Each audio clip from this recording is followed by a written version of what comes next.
Yo, like, subscribe, follow, let's go. That's my baby. I'm dying. That's my baby. We're going at it at 110%. I just want 5 minutes of happiness, please. Just give me 5 minutes. And they did it! They did it! Left, feet left.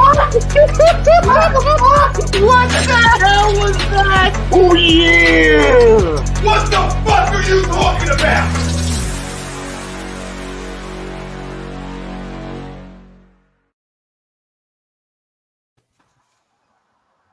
Ladies and gentlemen, it is another week of Birds of a Feather on A2D Radio, brought to you by Specialized Physical Therapy, LLC.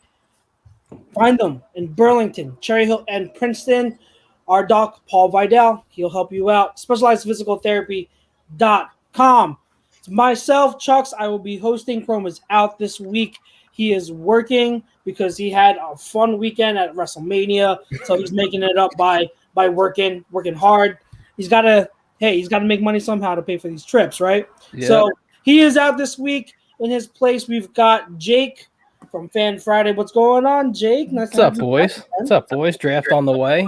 Like 2 weeks away now, so absolutely exciting times. And as usual, we got my boy Pete. What's going on, Big P? Coolin'. And then we got below me over here, we got Jeff Werner. What's up, man? How you doing? Not much. Same shit, different day. That's absolutely. So, real quick before I go on further, are you two recovered from your shots from last week? How are you feeling? What's the update? Did you guys grow any extra limbs? Any superpowers you've discovered? What's going on? I'll let Jeff go first because I think he had a tougher time than I did. It was just that evening. I would say I got the second shot last Thursday, about 12 o'clock in the afternoon, the day of the show. And going in, getting out of it, I was fine, arm a little sore. A couple hours later, fatigued as hell, could not even move. And by the next morning, I was fine, but I was just so out of it. And then pounding headache, I couldn't concentrate. So I know a lot of people that had it a lot worse. I know I had the Pfizer, so I know a bunch of people that had like fevers for a couple days and other symptoms. But it's over and done with. I'm ready to get back to normal. Yeah, good. For me, it was actually a lot easier than the first one. But I think I prepped for this one better. I was taking a lot of vitamin D before, D3 every day with my regular multivitamin, a lot of water that whole week before, especially the day up. I think I almost took a gallon and a half the day up. And then the day after, I mean, it almost really felt like I had nothing. I wasn't sore or anything. Nice. So, That's good. Can't complain. That's good. Well, I'm glad to have you guys back for this week. We've got a lot to talk about. And guys, listeners, the fam, remember we are on Facebook, Twitter, YouTube, Instagram, Apple Podcast, Stitcher, and Twist, the whole 9. We're all over the internet. So thank you for tuning in. We are also brought to you by the Counseling Center at Sunrise Detox. Many of us and our families, we deal with mental health and addiction issues. If you need mental health therapy or addiction detox, please call 856-651-8117 and tell them that Tom from A2D Radio sent you. Our poll question, which is brought to you by bodycheckwellness.com, use the promo code A2D for 20% off. You would rather have the Eagles draft Devonte Smith over Jalen Waddle. Agree or disagree? Let us know what you think. We'll get to that poll question. We'll also talk about other scenarios. We'll play a game of Would You Rather here on Birds of Feather today. We'll bring up a bunch of scenarios, draft picks, pit them against each other and say, hey, would you rather have this guy or this guy? Or would you rather be in this scenario or this scenario? We'll do a bunch of stuff for the Eagles. We'll also do a bunch of stuff for other teams like the Bengals, Niners, Dolphins, like whatever comes to mind.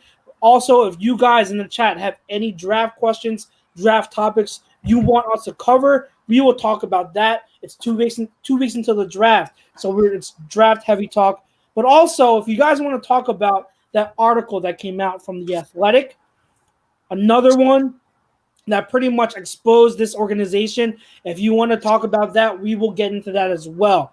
So anything Eagles related, anything draft related, NFL related, we will get to ask away. But I'm going to go with Jeff first. Let's go with Jeff. Would you rather have Jalen Waddle or Devonte Smith?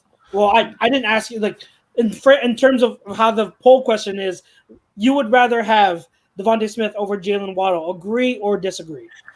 I'm going to have to agree with this week's poll. And in my eyes, it's a little bit close. We know what type of player that Jalen Waddle was before he got injured, and we know what type of player Devonte Smith is. And just going with what we have seen so far from both of them, I'm going to have to go with Devonte. In my eyes, I consider him more consistent route running. He has the ability to earn separation to give him the highest projected floor and ceiling in this class, in my opinion. And he's a guy that has shown that he can be a playmaker and that difference maker that this Philadelphia Eagles offense desperately needs after we keep on missing on wide receiver after wide receiver.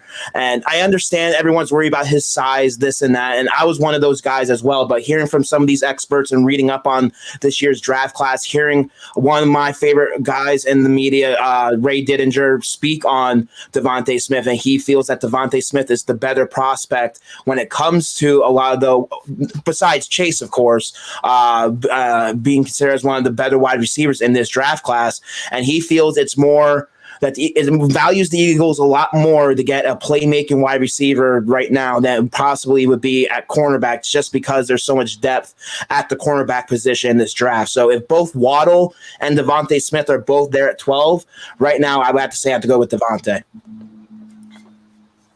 All right, okay, good stuff. How about you, Jake? What you got? Yeah, but with me, it's pretty cut and dry. I'm going Devonte Smith. Again, we know what Jalen Waddle is when he's healthy, but my big concern with Jalen Waddle is, can he stay healthy? That's my big concern. We already know what you know what you're going to get from Devonte Smith, a polished route runner, and you could even attribute it to like a similar to the Patrick Surtain conversation, to where you know what you're getting. You already know what you're getting. You can get a day one starter, a guy who can contribute immediately. Not saying Jalen Waddle can't, but like to what Pete touched on with the Ray Didinger statement earlier, I just feel Devonte Smith is a much better and much more polished prospect who can be ready and contribute day one. What you got, Pete? Yeah, man, I agree to the poll. We said this ever since the trade back from 6 to 12. I said they would be lucky in a position to be able to still get Devonte Smith, as I think he is a second prospect behind Jamar Chase, but I don't think it's like a clear-cut second. I think we talked about this before. The highest ceiling, if you look at all three prospects between Waddle, Chase, and Smith, I think Devonte Smith still has the most room to grow because he has a frame he can grow into. I think he's up to like 185 from his 170 playing weight in the BC and the championship game, so he's already putting on weight, but his frame can handle it. And he has that dog, and you hear from him. You hear from out of that locker room in Alabama, those players say like he's dedicated to his craft, like he wants to win, and we need that. I'm not saying Jalen Waddle isn't that, but in this question as it's proposed, I'm taking Devonte Smith over Jalen Waddle because Jalen Waddle was doing his thing. He got hurt. He had a dislocated ankle. Devonte Smith, and that was it. Like if you were prepping for Alabama, that was it. You had Devonte Smith. You had to stop him. That was who you had to stop, and he still went for 1,800 yards and over 25 touchdowns. So, and that was in the SEC. It wasn't like they were playing in the Pac-12 or any other conference or the Big Ten conference. He was doing this in the SEC against J.C. Horn. I want to see what the practices were like. You forget, like talk about Patrick Surtain, like they were going against each other in practice every day. So, and to make Jalen Hurts comfortable, you can go either one. But I just think Devonte Smith is more versatile, and you could pose this better, Chucks, when you go out of what we already have on this roster. When we look at the wide receivers that are on this roster already, we would benefit from having either one. Yep. Who will we benefit more from having a Devonte Smith, or will we benefit more from having a Jalen Waddle? To me personally, I think it's Devonte Smith. I don't want to cloud your judgment in any way, shape, form, or fashion, but I just feel as if Devonte Smith, like Jake said and like Jeff said, is just more of a polished, clean prospect. And it's a little different than Patrick Surtain because I feel like Patrick Surtain is polished and clean, but I think he's the closest one to his ceiling already. Like he's the closest one to what you're going to get, to where I think Smith is polished and clean, but he still has potential to grow. Nice. Okay, good. Very good points. Guys, I see in the chat we're pretty much split. I'd say just get an idea from the chat. Yeah, that's crazy. Yeah, it's pretty crazy, and I honestly think it's a good conversation. Depending on what you're looking for, you can make a case for either. And I also think that this poses a thing of, you know, linear rankings when you rank players and prospects. It's so like trivial and like sometimes it's even irrelevant because especially when it comes to the wide receiver position, there's so many like different scheme fits and different ways that wide receivers are used by different teams and different coaches. So you can't really say sometimes that like, oh, this person's better than this person when they do two totally different things. You know, like I love people that say that, you know, me and Pete, I know we agree on this. I think that Tyreek Hill is the best wide receiver in the game. However, if someone's going to say DeAndre Hopkins is the best wide receiver in the game, I'm not going to argue too much because they're in that same tier, and yet, you know, they do things differently. They're different types of wide receivers. So to me, it's a similar type of argument when you talk about Waddle and Smith. They're so closely graded to me. I have them in the same tier, and so I don't mind whether you say one or the other is better or you prefer. But for the Eagles, if you asked me a month ago, I would have said Waddle, but just going throughout the process even more, I lean toward Devonte Smith. So I agree to the poll as well. I'm with you guys. I like the fact that in this West Coast offense, now remember Sirianni he's been preaching yards after catch, getting the balls into receivers' hands so that they can maximize run after the catch. And that speaks to Waddle, and I don't disagree. However, to what Pete said, we've got Jalen Reagor, who was a first-round pick last year. He's going to be a crucial part of this offense. We've got Quez Watkins and John Hightower. If one of them step up to be a solid receiver, then you've got another speed receiver. We have speed, and so I would like a separator who can get open on his own in the short to intermediate levels of the field based on route running. You can pretty much put him at Z or put him at X or put him in the slot, and he can separate one-on-one because of his route running. Is he a deep threat the way Waddle is? No, I don't think so. But he's a separator. He's like, you know, he's one of the best route runners we've seen. And you know, he's no slouch either when it comes to run after the catch. It's not like he's Alshon Jeffrey, you know. He can move still, so he's if you give him room, he can still make the most of it. So when it comes to both of those, I would agree. I would say Devonte Smith. Now I know we had some comments here. Some guy was like, neither. I'm going to go take a cornerback. I don't disagree. I agree with that point, but that's not the question here. We will get to that in one of the other scenarios in a little bit, but it's the question isn't whether you take a cornerback or wide receiver. It is right now which of these two wide receivers, if you have to pick, will be Smith or Waddle. So that's my 2 cents. That's how I see it. I wouldn't complain with either, but if I had to pick, I'm going Devonte. No, I don't know. I know Scott says here, did you just say Smith is up to 185? I haven't heard that. Smith has been adamant that he's staying at 170. I'm not sure if any of us said that. He's at 177 right now with plans that he could get up to 185. So that's my mistake. But if we're looking at Smith versus Waddle, and we're talking about Smith's size, Waddle's only 183. So we're talking about 8 pounds difference. Right. Mm-hmm. Yeah. And like I've said, but Smith has him by like 2 inches in height, if I'm not mistaken. Yeah. Mm-hmm. And like I've said like weeks before with Smith, it's not like he's weak. Like he plays stronger than his weight dictates. And to me, it's not about weight; it's about play strength. So I have to go with Devonte Smith over Waddle, but I totally understand people that want Waddle. Jake, the nickname is legit. Yeah. Yeah. Yeah. He's so good. I mean, I was watching highlights the other day of Chad Johnson, aka Chad Ochocinco, because apparently someone on Twitter posted a video of Colin Cowherd saying that Chad Johnson wasn't a good route runner. So it kind of goes to show you that he doesn't know what he's talking about. But I was watching highlights of Chad Johnson, and it's just like, damn, like if we could get a route runner like that with feet like that, that's so exciting, That's why I don't hate it. Like I'm so open, and I said it last week. I'm so open to 5 different prospects at 12. You give me any of the prospects, it'd be great. But if between the 2 wide receivers, I would have to go Smith. Yep. Yeah, you definitely have to go Smith. And I would say the big thing is, and you talk about the mechanics and all that.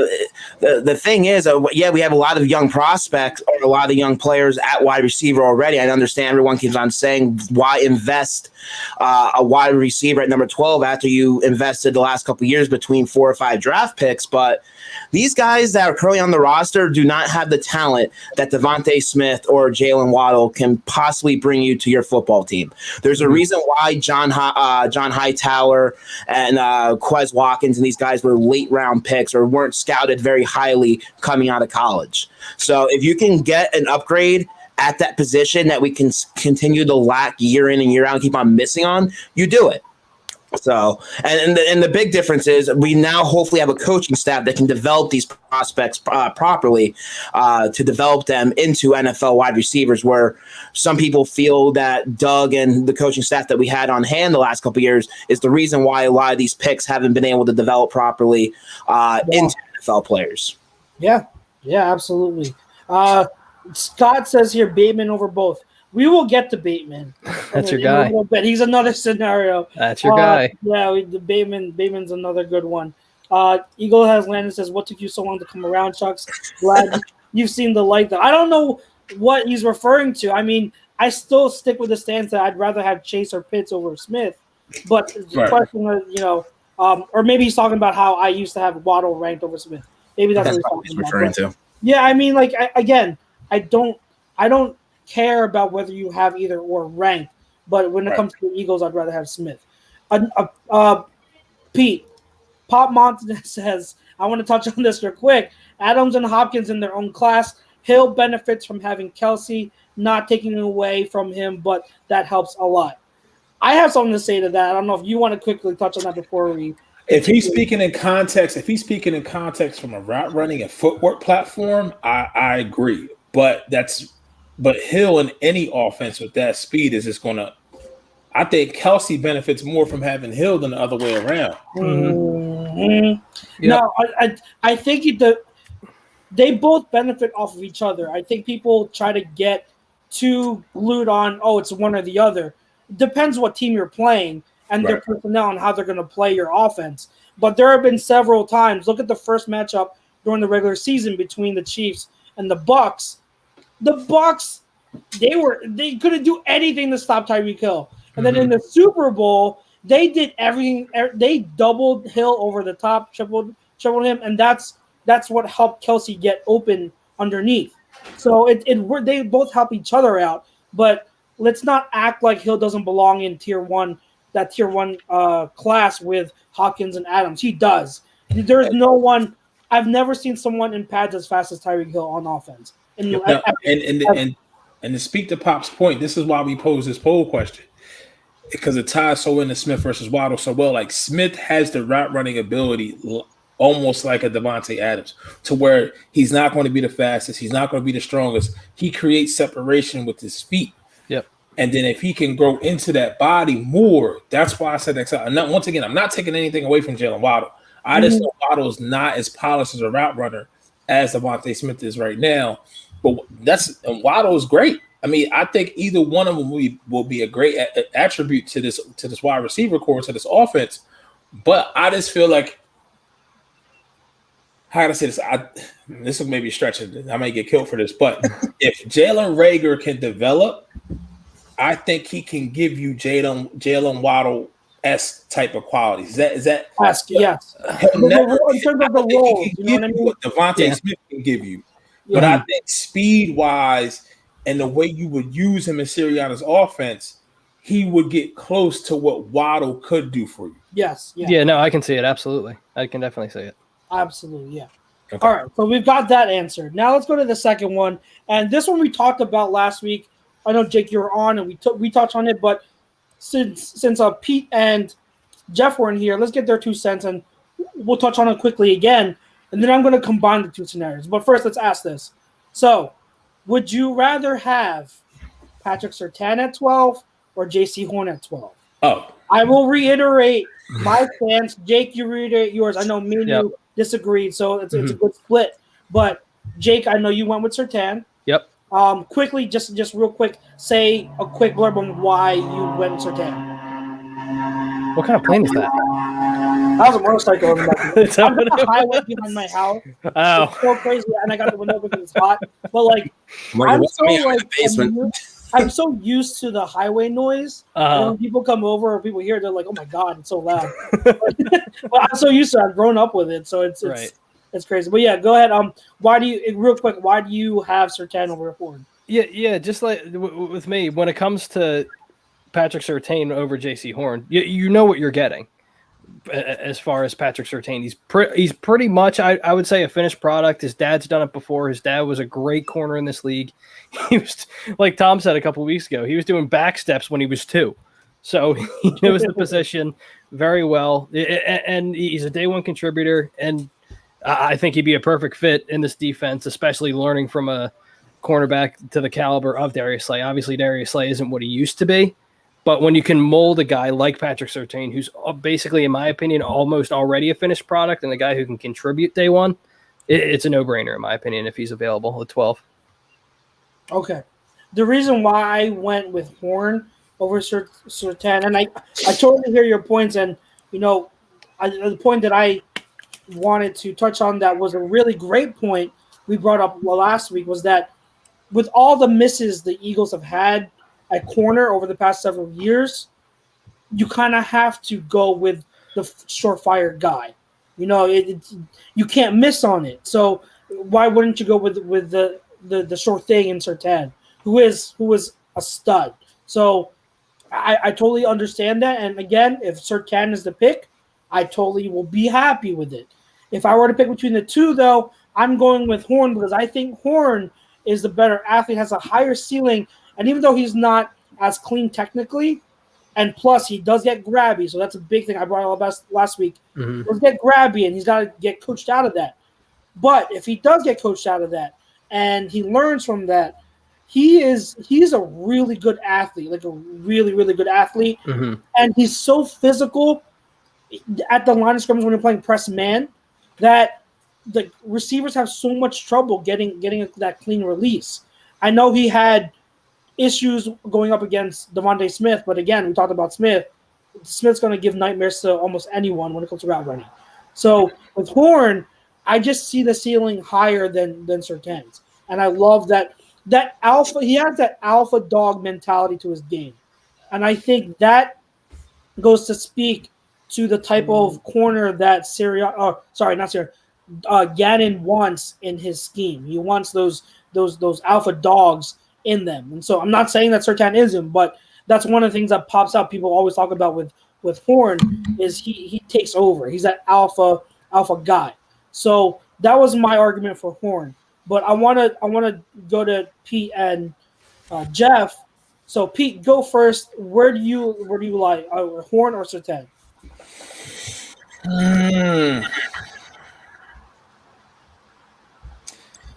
If I want somebody is to come in day one and be clean and be reliable, be dependable,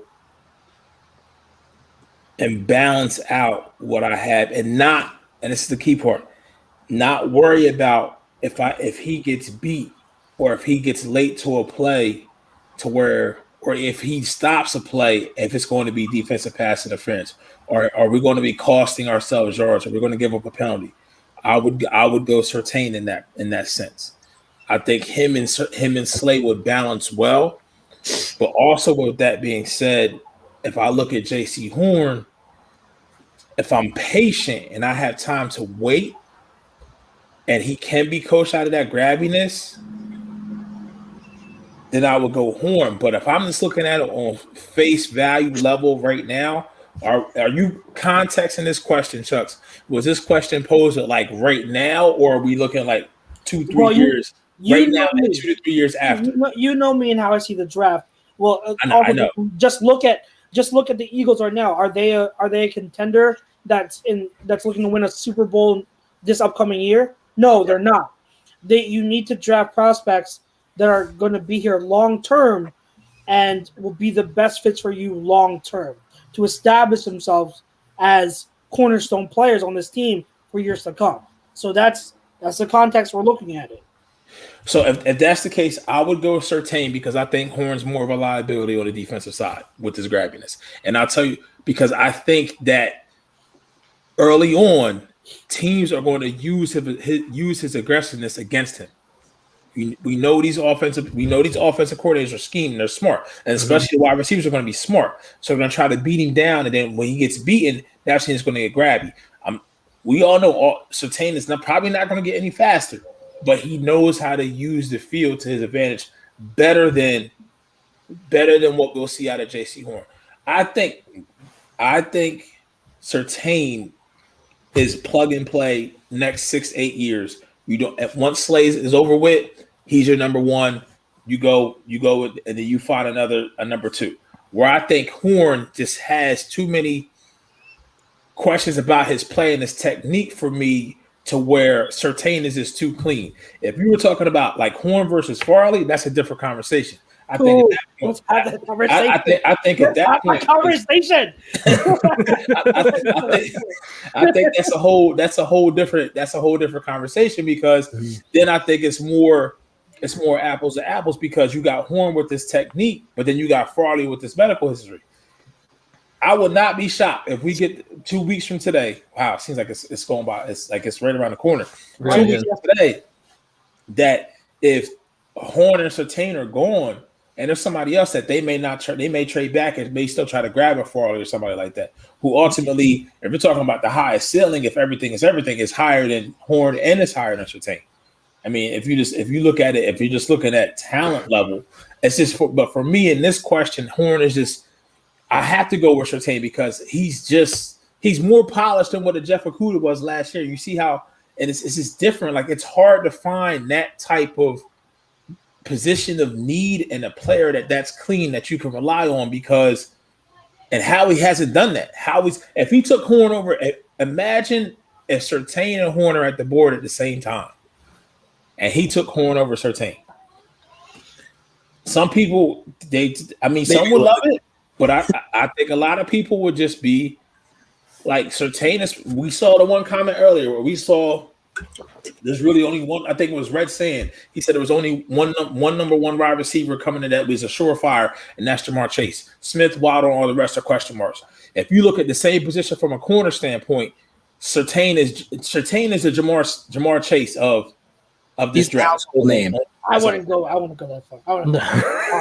You covered the draft. You're one of those guys that dives into this. To a lot of the general football fans, they're only hearing what these experts and what these other like national media are talking about, and they're talking about Patrick Surtain. So, in most fans' eyes, if they see Surtain on the board and the Eagles pass up on him for another player at the same position, they're going to be wondering what the fuck. So true, but this is true. But also to people who may be on the horse Surtain teeter-totter, who does Surtain go against in practice all the time? Yep. You see, he wasn't out there playing twiddly sticks, and his team was winning chips. So he's going against the best that the country has to offer. Listen, I would say go put on J.C. Horn versus Kyle Pitts. Go put on. Matter of fact, I'll do you one better yet. And Chuck should appreciate this. Don't even look at the Kyle Pitts or Jamar Chase. Go look at J.C. Horn versus Elijah Moore. And you let me know what happened. Elijah Moore beat J.C. Horn off a press better than any wide receiver this year. But Horn also had some really nice tape against other wide receivers. So I get what you're saying. You had great. He's on Bama though, but he had games where he took over too. So I get what you're saying. I just want to add that because it's kind of not fair to say, oh, Horn got beat by this guy, when he actually like locked down some other really good wide receivers too. So just playing Bill. But Jeff, go ahead. What your 2 cents? What you got? I'm sorry, Charles, but I'm going to have to agree with Pete and Jake here. Look, Surtain, out of those two, I feel is the safer pick among the two. He's a guy that can come in day one and step in as a starter, and he's the more pro-ready cornerback, in my opinion. And like Pete brought up, he went up against number one receivers week in and week out, and for the most part shut them down. So in my eyes, I feel Surtain is the better pick. I'm not as much in depth as you, so Horn might be the better pick long term. But when it comes to day one and filling a hole in right away, and for Howie, this is going to be a critical draft, and they need results quicker rather than later when it comes to these draft picks. If it's between Surtain and Horn, I feel Surtain does that for you. Yes. Okay. I don't hate any of that take. I don't hate it. I don't hate it. Again, if it's Surtain as the pick, I will be completely happy. You won't see me getting mad at all. Like, I'll take either one.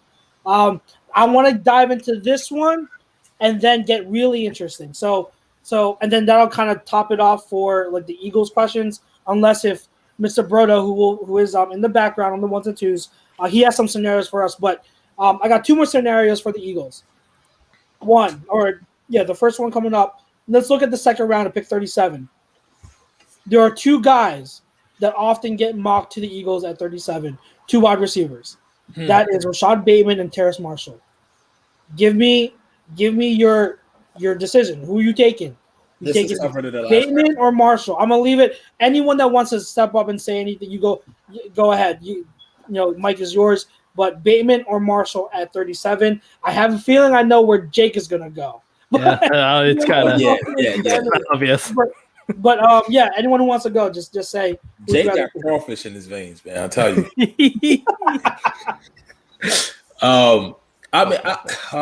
This is tougher than the last question. Yeah. I gotta go with Bateman, and that's tough. But I would go with Bateman because I know we're gonna say the knock may be just the competition level, playing the Big Ten versus the SEC, but Bateman is not the biggest guy, he's not the fastest guy, but he's smart. He's versatile. I'm not saying Marshall isn't versatile. I just feel as if Bateman just has intangibles from what we've heard so far. Obviously, just we're going based on what we heard so far over Marshall. I don't think Marshall will be there at 37. Me personally, I think he's going to creep back into the late first round somehow, somewhere. I think Bateman's more of a sure.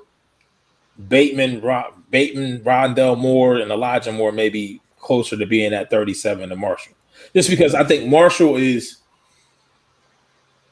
bigger. I think Marshall's like 6'1", 6'2", correct? 6'2"? Isn't he 6'? Marshall's 6'3". 6'3". Yeah, and he plays the outside and he knows how to win on the outside. I mean, that's what pound for pound. I probably think Bateman just has a little bit more wiggle, but he doesn't have that size because I think Bateman's like 5'9", 5'7", or something like that. Bateman, no, he's 6'2". Bateman's 6'2". Yeah, he's 6'2". He doesn't look 6'2", but he's 6'2". He doesn't look 6'2" at all. No, he doesn't look 6'2" at all. He's 6'2", 209, man. Yeah, he weighs more than Marshall, which is actually also surprising. Marshall's more lean than Bateman. Bateman's got more muscle to him. I don't know. For me, it's Bateman, and I can't formulate really good technical reasons as to why. Just hearing his character and his makeup, I think Bateman would they said Bateman would come in and challenge every wide receiver in that room as a rookie. And not to say Marshall couldn't and Marshall would, but that's one of the things that you've heard about Bateman everywhere he's went. I want to bring this point up real quick. Red Sand says, none. I don't need another number 2 or number 3 wide receiver on this roster. I need number 1 or got to rock with what we got and see what we got. I get your hesitancy, Red Sand, but look at the top receivers in the league right now and tell me what rounds they went in. Yep. A lot of them went on day 2. So just because you're a day 2 pick at wide receiver, that doesn't mean you don't have the ability to be a top 10 receiver in this league. It's like I said, a lot goes into it with scheme and how they're used. That's why wide receiver is such a complex position to kind of rank players, because players are used differently with scheme, and they have different sizes and everything. So They come in all shapes and sizes. Just because you're drafted in round 2, it doesn't mean you can't be one of the top playmakers at wide receiver in the league. Just want to touch on that because I don't want you to get discouraged at saying, oh, like, why are we taking wide receiver round 2 or round 3? Well, because there's good value there. This class is deep as well at wide receiver. So just bringing that up. And look at a former Eagle that was in the second round, Deshaun Jackson, who was very productive his first stint here in Philadelphia. So he was a second round pick also. So like you said, just because you get drafted in the second round doesn't mean you can't be a productive player for a team. Yeah. What do you guys think? Jake? Yes. So, again, in my opinion, you can't really go wrong with either or. But I'm going to give the slight edge to Rashad Bateman here, and I know that's a surprise for some people. But my issue with Terrace Marshall, and again, I don't get how he's. You follow LSU football. Set that table. Like Jake follows LSU football. Yeah, he's not going Terrace Marshall. There's a reason why. Mm-hmm. Yeah. And my issue is, and again, it's kind of like a disadvantage to Marshall just because he had such great wide receivers ahead of him. And I don't worry about that as much. But like this year, he had a lot of concentration issues, a lot of focus issues in games. Chuck saw it, I'm pretty sure, when he studied him. And when you get like a guy like Rashad Bateman, you're just getting a dog, plain and simple. I'm not saying Terrace Marshall isn't a dog, but Rashad Bateman's a whole different type of guy. And my other issue, too, is like he basically was content when it came to like contact on press coverage at the beginning of his routes. That's my big issue because he's big. Don't get me wrong, but he almost uses it as kind of like he's like, yeah, I'm big, so I'm open regardless. But he makes spectacular catches, and I can't take that away from him. But he also makes critical drops too. Yeah. So that's my big issue. And again, it was just last year, but when it comes to scouting and stuff like that, that's what sticks in your head more than anything. He's a fantastic player, and he can make fantastic plays for you, but at the same time, he'll break your heart. Yeah, those drops worry me because Philly. Mm-hmm. When it comes to these drops, Jordan Matthews, Nelson Aguilar, these receivers drop passes, and Philly will kill them. I don't care if it's week 2 of their rookie year. Philly will be all over these receivers. So, I mean, that kind of worries me about Marshall. But for me, they're in my same tier. So I grade them very similarly. But if I had to pick between the two, gun to my head, I'd go Bateman. I think Bateman is just such of a technician. When we talk about Devonte Smith being such a great route runner, an elite route runner, Bateman is not on that level, but he's a technician, kind of the way if you're looking at like Keenan Allen, right? I'm not saying they're the same player. Please don't. I'm saying they're the same player. I'm saying in the way they run routes are not the most explosive. They're not the most athletic, but they're technicians because they have that savvy. They know how to set people up. Yep. And Bateman is really, really good at that. Really good at that. And I think he'd be a good complement, just like what we talked about with Devonte. He'd be a good complement to what we have here with the rest of the guys, like Rager and the other speed guys. So I would go Bateman over Marshall as well. Jeff. Yeah, it's going to be a unanimous decision between them two. I'm going to have to go Bateman. And the big thing that reading up on both these prospects that you hear about Bateman is he's consistently productive. He's caught at least one pass in all 31 of his college games, 5 or more in 16 of them for 19 career touchdowns. He also brings you a lot of versatility at the wide receiving position. The fact that he can, in college, he played all around, and he played a lot in the slot last year. So,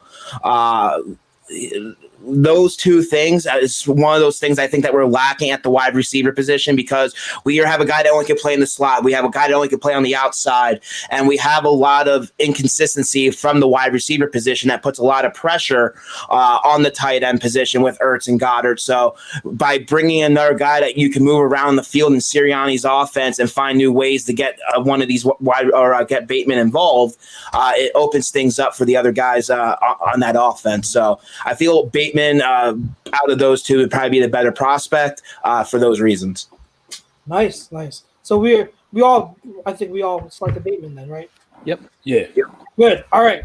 So last Eagle scenario for me personally, we'll see what Brodo has in store for us. But the last scenario I want to pose to you guys. Now, I was the only one that picked Horn at 12. So we'll go with Surtain. So Surtain was what you guys picked. You guys picked Bateman. You guys picked Devonte. Now we're gonna go into this, and Pete kind of touched on it, and this is how I'm going to transition into it.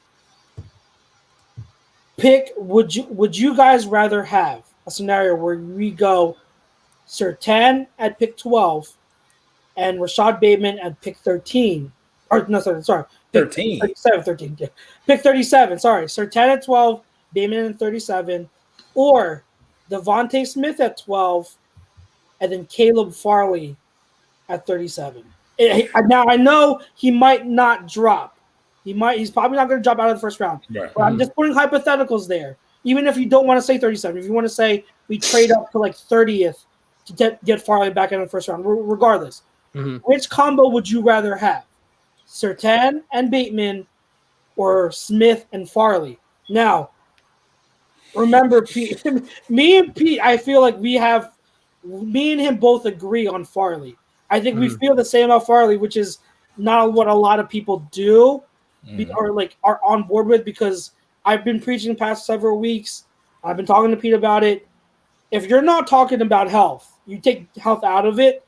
Farley is CB1 in my book. To me, like he is so insanely good, and he's not even scratching the surface of what he can be, and he's already really, really good. So that's the thing with Farley. He's going to drop a little bit because of his health concerns. So which scenario would you pick? Would you go Devonte Smith at 12 with Farley, or would you go Surtain at 12 and Rashad Bateman? Anyone who wants to go ahead. Smith and Farley. I would say just for the fact that I would say we know what type of player Devonte Smith is, and he would automatically be an immediate upgrade over what you have at the wide receiver position. Where Bateman, I would say we know what he can be, but he doesn't have that same skill set. He doesn't have that same difference maker that I feel Devonte Smith brings to an offense. Where at least Farley, he can, like you said, if it wasn't for the injury problems, he would be one of the top cornerbacks taken in the draft, probably later mid first round. So he's a guy that if you can get in second round, I have confidence in that he can come in day one if healthy and at least be a serviceable number 2 corner on our defense. So I feel the better scenario for the Eagles, if that would happen, would definitely have to be Smith and Farley, just because you knock out 2 of your big needs, and you get 2 quality players at big key positions that you definitely need upgrades over. Yeah, with me, it's simple for me. It's going to be Surtain and Bateman. I completely agree with Pop. You get a guy, you already know what you're getting. You get a day one starter out of Patrick Surtain, like I touched on earlier, and you get a dog and Rashad Bateman in the second round. So to me, adding that to the wide receiver room, I think is critical, just to kind of boost the morale in the locker room for the young guys. But to me, it's simple with Surtain and Bateman. Gotcha. I know AJ Heat here says Farley might be first quarterback taken. I don't think so. Based on what I've been hearing, maybe they end up being wrong. We see surprises, but man, I don't, because of now his medical rechecks were good. Yeah. So the doctor that examined him said he's good to go. But the fact that he did re-injure his back, we've been hearing that it cost him that opportunity to be the first cornerback taken. So I don't believe he will be.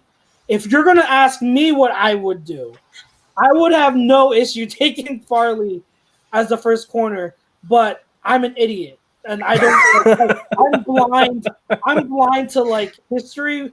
I'm not to injury history. I'm blind to it when that ceiling is that high. When you have elite potential like he does, I don't care about injury history like he has. I don't think it's that big of a risk. But again, I'm stupid. So I'm a high risk, high reward guy. So it could bite me in the butt, and I will admit I could be wrong about it. But I agree he should be first corner taken, but he won't be because of the medical history. You guys know where I fall. I would go Smith and Farley. I definitely would. I'll go Smith and Farley because I believe that highly in Farley.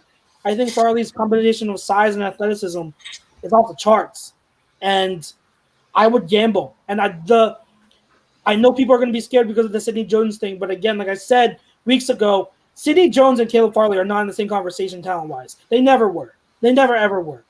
Caleb Farley is a different breed, and he didn't injure his Achilles. He had back surgery, and back surgery went well. Mm-hmm. So it's a different context, and I understand people being weary of injury guys because of our injury history with the team, and I totally understand that. You're not dumb for being worried about it. I just personally that potential is too high for me. But real quick, Howie P. He says Chuck's lost all his credibility when he wanted Jalen Reagor over Justin Jefferson. I'm going to be answering these kind of comments, I know, for a long time. And what I will say that I've been saying is, hey, I was wrong about Reagor, and I have to deal with it. I put up, and I ended up being wrong. But a few things. I never said Justin Jefferson sucked. I had them as the same grade. I just wanted Reagor because I liked his big playability. Mm-hmm. So it was never like I thought Jefferson was a horrible prospect. And two, I've definitely learned some things from that. Those evaluations definitely taught me things, and all I can do as an evaluator is learn from that and learn that, hey, like I got this wrong before. I have to make sure I don't make the mistake again. So if you want to say I lost all credibility, I get it. You don't want to listen to my takes. That's perfectly fine. That's your right. But I will say also, you should follow all of my other draft takes where I have been right. and so there it is. Let's measure how many things I've gotten right. There it is. I've gotten wrong. But I will take the heat because the one thing that is on camera and on video and went viral on the A2D realm was my excitement over Reagor. So I get it. I understand. I take it, and I take it in jest. And I will. It's part of the business. Hey, it's part of the business. I'm going to be wrong several times. This isn't the last time I'll be wrong. So I just hope that Howie P, whoever you are, I earn that trust back from you at some point. But Pete Farley. I know. Me and you agree on Farley. This may not go over well, but listen. Uh-oh. You draft Smith and you do whatever the fuck you need to do to get back in the first round, and you draft Farley. Listen, listen, man. Jalen Ramsey asks, and I firmly, if his medical history was clean, we're not talking about somebody getting drafted at 10. We're talking about Farley being drafted in the top 5, top 6. Mm-hmm. He's that good. Yes. Yeah. So if he gets to that 20, if he's anywhere to that 25 to 32 range, you give up 37, you give up a second next year, and you do what you need to do, and then I'm a happy camper. You feel what I'm saying? If we don't pick again until the 3rd round, I'm a happy camper. But at the same time, I mean, I don't. That's just because you're getting arguably the number 1 player at their position in this draft for both cases. Yep. You know what I'm saying? Because listen, there's some people out there who like Smith over Chase. I think they're crazy, but they out there. Yeah, they're out there. There's some people who like Farley over Surtain, just because of the medicals. The only reason because Surtain is that safer pick. But that's just me. But before we switch it to Brodo, I do want to pose this one question. Would you be more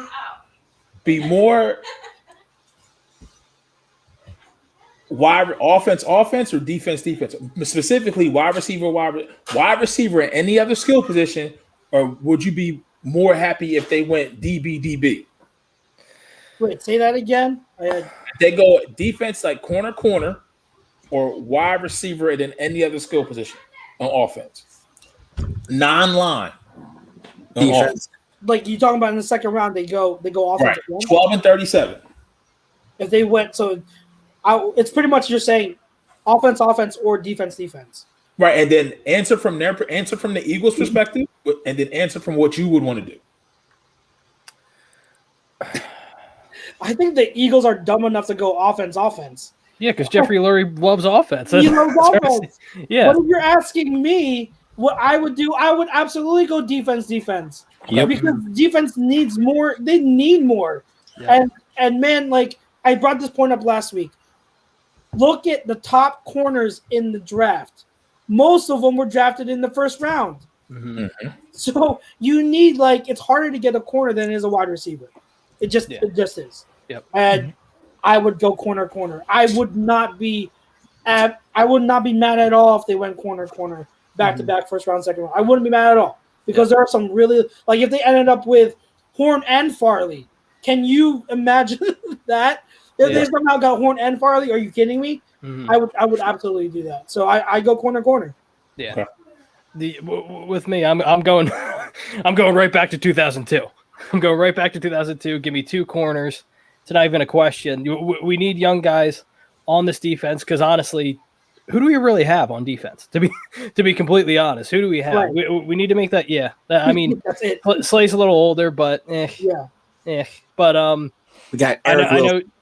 Yeah, I know Jeffrey Lurie loves offense, and that's probably realistically how it would go. It would be offense if it's Jeffrey Lurie. But with me, I need to shore up my defense for the future. I really do. And if you don't believe in Jalen Hurts right now, which it doesn't look like they do, then just shore up the defense for the future. Hold on. There's I just saw a comment. Just admitted Chuck's your Howie's mole. Yo, if I was Howie's mole, I'm not even touching. Howie can go kick rocks. I wish I was Howie's mole. That he can't draft. But anyway, go ahead. Anyone else that wants to answer the question? I'm gonna agree. Defense.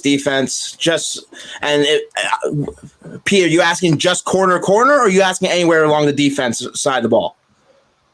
No, for specifically because DB I think is our bigger need in wide receiver, specifically corner because I think we talk about. You've already heard names. I've went probably 4, 5, 6 wide receivers deep where we haven't talked about a lot, but there's 4 or 5. You can go 6 corners deep. I mean, you can go. I'll give you some names. You got both Georgia corners, Eric Stokes and Tyson Campbell. Tyson Campbell, yeah.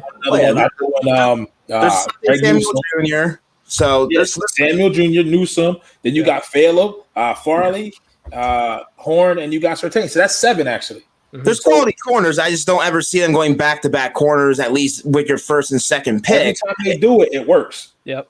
Well, yeah, that is true. But I honestly feel with Slay here that I do. They are going to draft the cornerback, I believe, in one of those within the first 3 rounds. But they definitely still have to address other sides or other positions on the defense side of the football. We still don't know. Brandon Graham's getting up there in age. Derek Barnett on a 1-year option tender, and then of course the aging of Fletcher Cox, and of course we all know the linebacking position. So I feel better if they do defense, but there's still plenty of other positions along with cornerback that they definitely need to address. I would be happy with if they did with those first 2 picks. Is basically what I was getting at. So I didn't know if you're specifically only asking corner, because if that's the case, then maybe I might be more excited going a wide receiver because then at least we get a playmaker on the offense side of the football for Jalen Hurts. So to kind of, you gave me the ideal scenario, and this is just if I'm looking at this top talent, if you take off the field questions and kind of work at the questions, the biggest shocker that they could shock me with is going Micah Parsons at 12 and going Asante Samuel or Greg Newsome at 37 or Eric Stokes. If they go linebacker corner, I don't think you'll hear a peep out of anybody in the fan base at all, especially if they go Parsons at 12. Because you can't get that. You may get somewhat close to even wide receiver or DB as far as talent level or expectation level at 37. If you pass on the first, you're not touching.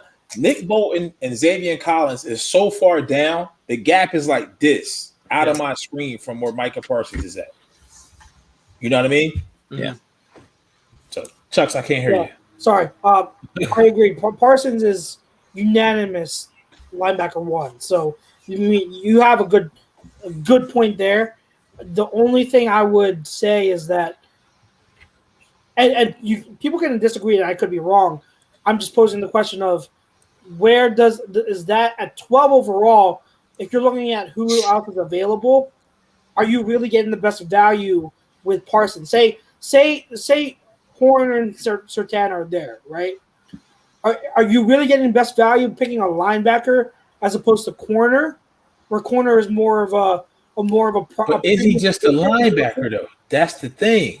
He's a difference maker. Yeah, no, I get it. Crazy. And look at last year's Super Bowl winning defense. The two biggest impactful players in that game were linebackers with Levante David and Devin White, both drafted in the first and second round. Yeah, absolutely. Yeah, but that's not going to happen though. You guys are going to break your hearts again. You're going to break your hearts again. They're not taking them. Don't do it to yourself. I don't want Parsons at 12 compared to the other one. So I mean, I said least likely scenario. Wow. Yeah. It's funny, Pete. Like, I was gonna have a similar question, but I want to build off that because I want to call it like the irresponsible scenario versus the responsible scenario. Okay. Because I feel like I'm testing Chuck's right now, and I'm testing me. I'm testing me right now with this. So, which scenario would you guys rather have you kind of play out on draft night? I'm just going first two picks. Okay. Either you have Surtain at 12 and Asante Samuel Jr. in the second, or so that's the responsible. That's being responsible. Or you go irresponsible and you go Devonte Smith, Najee Harris. Harris at 37? Listen, just play along with me. Play along with me. Come on, Chucks. Tempting me. I'm so tempted. Chucks, I don't know the answer. You might as well just call this fucking Alabama East, man. I can't. I'm gonna have to be responsible. Go Surtain and Asante. Agreed. That's what I love Najee. Like I love Najee Harris so much. Ryan, I've been saying it. I love Najee. He's been my RB1 for months now. Like the whole process started. I love Najee. So it hurts me to say I'd pass on him. Like you said, it's just the responsible route, the smart route in terms of what the Eagles need. Now, if the Eagles were a Super Bowl contender right now and they were missing a piece or two, I'd absolutely go Devonte and Najee because they're like, they are like you top off your roster. That's like the missing piece. Yep. You know what I mean? But man, with what we have right now, you got to go responsible. You got to go Surtain and Asante.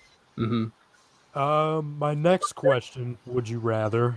I'll call this the worst case scenario. No.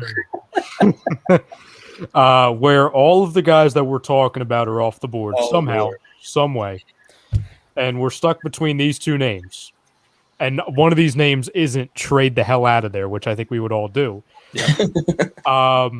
Kwity Paye or Rashawn Slater? Jesus Christ! If you had to take one of them at 12, Rashawn Slater. Yeah, Rashawn Slater. Yeah. Really? See, I'm going touching that O-line. I'm going Paye. I'm going to go Paye. I think you can squeeze another year maybe out of this offensive line. I don't know if you can say the same for the defensive line. That and Eagles always find the diamonds in the rough, especially when the offensive linemen in the later rounds. Criticize Hallie all you want, but typically with offensive linemen in the later rounds, he does find quality guys. So with the uncertainty with Derek Barnett's future and also with Brandon Graham, like I said, on the tail end of his career, you definitely need to look towards the future, especially at the defensive line and the pass rushing position, because we know with Josh Sweat, he had a decent year last year, and hopefully he can build upon that. But like we consistently bring up with his legs, he can't be a 3-down defensive lineman for you. So unfortunately, I think that I agree with everything you said. Let's just not.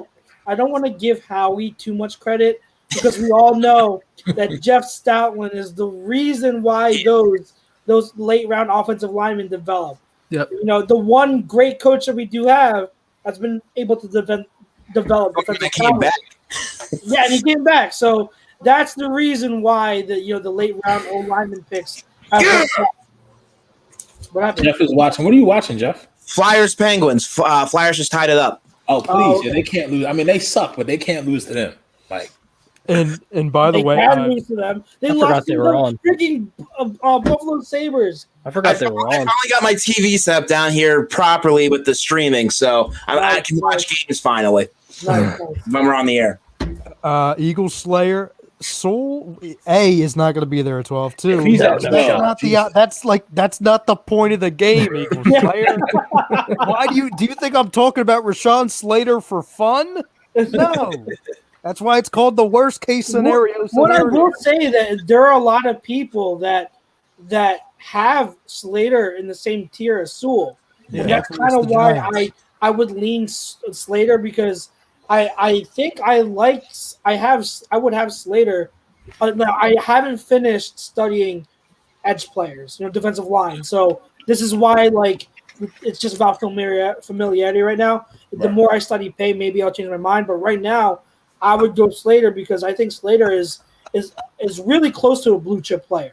Mm-hmm. So that's why I would go Slater. But the more I study Pay, maybe I'll like him even more. see, Pay is more Brandon Graham-esque, and they've had luck. They've had good luck with Michigan DEs. But I will say this: the name Rashawn Slater 2 weeks from tonight is going to be very, very big, and it's going to be very big at number 10. Because I hear all this talk with Dallas DBs, cornerbacks. Yes. Listen, Jerry Jones knows where and how they got to this run. Let's not all forget they got to this run when they went Travis Frederick, when they went Zach Martin, when they went offensive line, and they didn't need it, but that's how they built it. That's what Zeke hasn't been the same. Jerry and Stephen Jones knows that if I would not be shocked at 10 if they go Rashawn Slater. If they go Rashawn Slater at 10, please, that's a very good chance of Patrick Surtain falling down to you at 12 because they just made a $40 million investment into Also, Slater could also be, even if he's not in play at 10, look right after that. Yes. Right after that, the Giants. Yeah.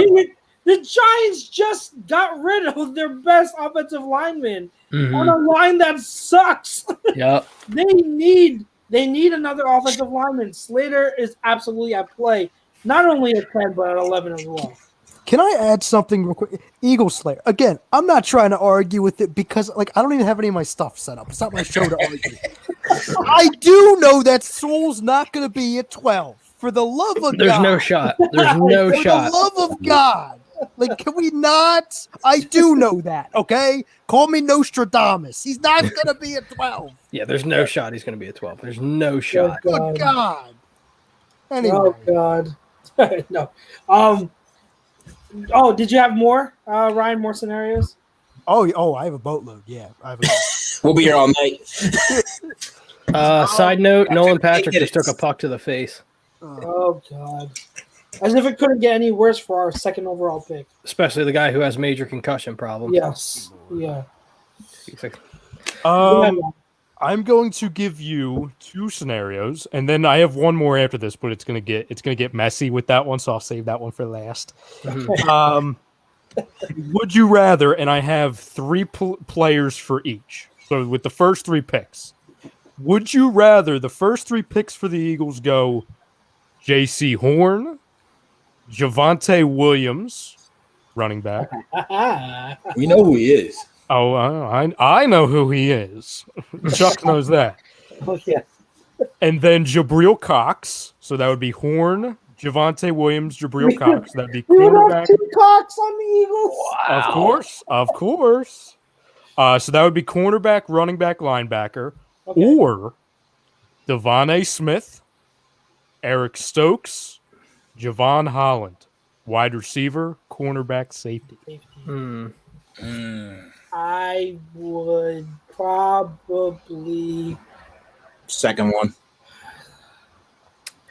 I don't know. That's tough. So you said I would go Williams. I would go second one. I would go Devonte Smith, Eric Stokes, and Javon Holland. That's the route I would go.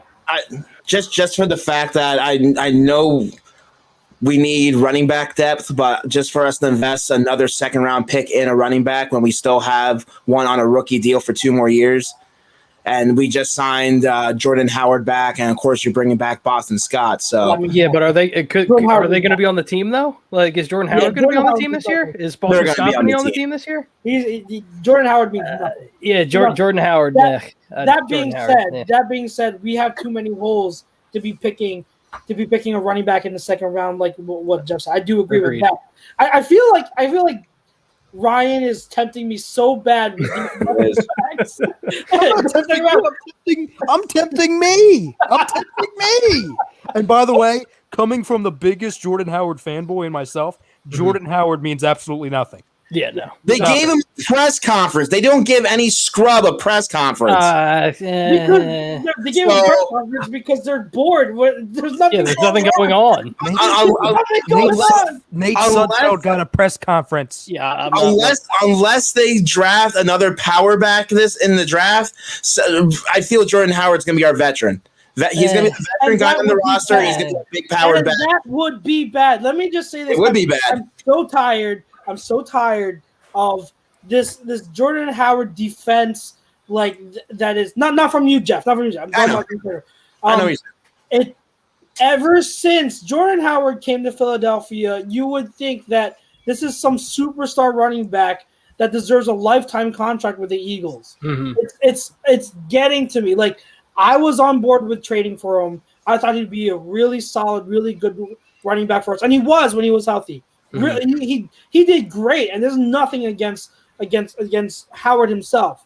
Yep. But people saw him as a superstar running back, the next franchise running back for the team, and I kept saying, no, he's not. He's not that, and he wasn't. Mm-hmm. He left. He went to Miami. He barely did anything in Miami because the coaches didn't see him as a fit because he couldn't do anything else besides short yardage. Pause. Ivan. Thank you so much for your donation. Appreciate it, bro. He says they would give me a press conference for good publicity at this point. Exactly.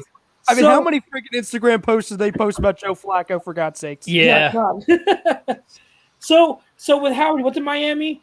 He couldn't fit there because he could only do short yardage. So they cut him. And now he comes here. Yeah, I get it. He didn't get too many carries, but the carries that he did, man, he did not look like the same running back. He really did. And that hurt me because when we got him, I was like, we don't have an RB2. We've been using Boston Scott as an RB2 when we shouldn't have. Can someone step up as RB2 behind Miles? And so when Howard came back, I was like, okay, maybe he'll be solid, but he wasn't. Like he did not look the same at all. So anyone and there aren't a lot, I will say that, but I have seen people comment and say, "Oh, Howard's going to be great. He's our RB2. We don't need to draft someone." I've seen that way too many times. Way too many times. Can you stop it? Jordan Howard signing here means nothing. We still need an RB2, and I would not be surprised if he gets cut before the start of the regular season. Completely agree. So I have to do that. What were the options again, Berto? It was J.C. Horn, cornerback, Javonte Williams, running back, Jabril Cox, linebacker, or Devonte Smith, wide receiver, Eric Stokes, cornerback, Javon Holland, safety. I don't think Cox makes it to the third round. I don't think That's so. pick Either. 70, right? I think he does. You think so? If he slips down there, I'm not saying A lot of linebackers are jumping him because a lot of linebackers had really good whatever you're calling it, pro teams. Yeah. Like Warner, like the kid Warner is jumping him. There's a bunch of guys that are jumping him. Yeah. So if you took out Cox and then inserted like a De'Ami Brown or a Tutu Atwell or somebody like that. Tutu Atwell, 3. No, stop. I'm just saying. Tutu Atwell. You put Tutu Atwell at round 3. I'm not picking that scenario any day of the week. Sorry, I like Tutu.